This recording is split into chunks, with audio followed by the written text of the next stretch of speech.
So, Deborah, when a parent reacts from fear, whether it's fear of losing control, fear of failure, fear born out of their own childhood scars, they create a distance instead of trust.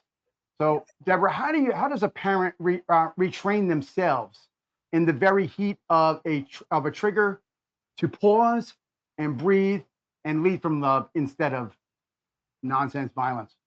I don't know if they can train themselves, to be honest. I have a process that I use where we look at their childhood and everybody sees things through their own lens. For instance, my dad was a binging alcoholic, my mother was depressed, and my sister was angry. And so my little girl didn't go, wow, you guys are really messed up. My little girl said, I'm not good enough. I'm not important. I'm not in control. I'm not safe in the world.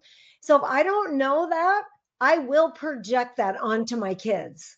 Right. And so, or I'm not considered. So knowing yourself really well, knowing your wounds, your old beliefs, then you can actually try to manage it by saying, okay, there it is again. There's that old belief. And then you can breathe.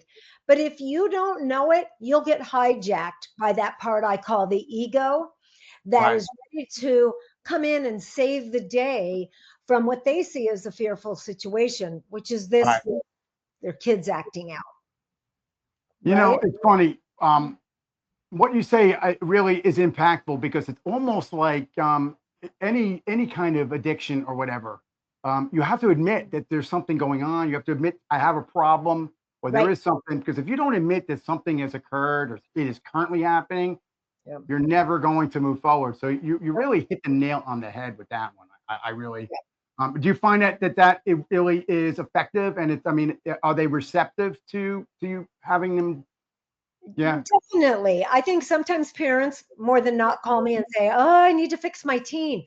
And I will choose to work with the parent more than the teen or bring him into retreat or mentoring, but if I can work with usually it's the mother, I can Right. change an entire family dynamic by just having her manage her reactions Right. through knowing herself to where she can breathe because if she can't stay regulated, the teen is never going to regulate.